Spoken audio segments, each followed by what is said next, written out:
នេះសូមណែនាំម៉ាស៊ីនហាត់ប្រាណដែលខ្ញុំតែងតែហាត់20ទៅ30នាទីព្រឹកម្ដងល្ងាចម្ដងនៅក្រៅពេលដែលខ្ញុំដើរហើយអញ្ចឹងខ្ញុំតែងតែហាត់ម៉ាស៊ីននេះមានមុខងាររំញ័រហើយនឹងក្លុកអញ្ចឹងហើយបងប្អូនចេះឃើញខ្ញុំថា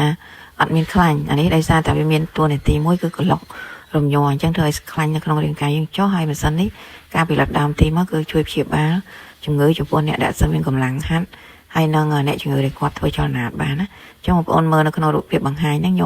យើងអាចឈរយើងអាចអង្គុយអីបានគ្រប់ទម្រង់បានហើយចំណែកប៊ូតុងដែលចុចហ្នឹងគឺតឡើងចុះបានតឡើងញ័រក៏បានតឡើងក្លុកក៏បានថយក៏បានអានេះខ្ញុំបើកយឺតដើម្បីសួរបង្ហាញបងប្អូនតែការប៉ិនម៉ាស៊ីនហ្នឹងវាខ្លាំងជាងហ្នឹងហើយវាសំឡេងលាន់យ៉ាងខ្លាំងជាងហ្នឹងដែរពេលដែលយើងកំពុងហាត់ណាអញ្ចឹងមិនត្រឹមតែយើងអាយុច្រើនហាត់បានទេចាស់នៅក្នុងផ្ទះយើងហ្នឹងក៏អាចហាត់បានដោយសារឲ្យគាត់អង្គុយឬក៏ឈរលើហ្នឹងហើយមានអត្ថប្រយោជន៍ច្រើនអាចព្យាបាលជំងឺជាពិសេសឲ្យចុះជាតិខ្លាញ់ហើយធ្វើឲ្យយើងសុខភាពល្អនៅតែមានសកម្មភាពហាត់ប្រាណអរគុណ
នេះសូមណែនាំម៉ាស៊ីនហាត់ប្រាណដែលខ្ញុំតែងតែហាត់20ទៅ30នាទី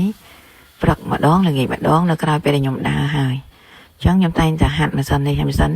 មានមុខងាររំញ័រហើយនឹងក្លុកអញ្ចឹងហើយបងប្អូនចេះឃើញខ្ញុំថាអត់មានខ្លាញ់អានេះដោយសារតែវាមានតួនាទីមួយគឺក្លុក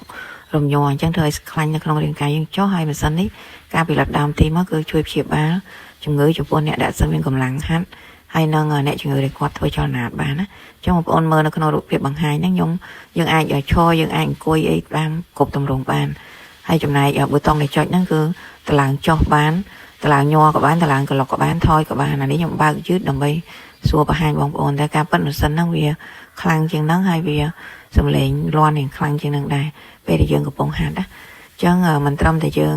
អាយុច្រើនហាត់បានទេចាស់នៅក្នុងផ្ទះយើងហ្នឹងក៏អាចហាត់បានដោយសារឲ្យគាត់អង្គុយឬក៏ឈរលើហ្នឹងហើយមានអត្ថប្រយោជន៍ច្រើនអាចព្យាបាលជំងឺជាពិសេសឲ្យចុះជាតិខ្លាញ់ហើយធ្វើឲ្យយើងសុខភាពល្អនៅតែមានសកម្មភាពហាត់ប្រាណអរគុណ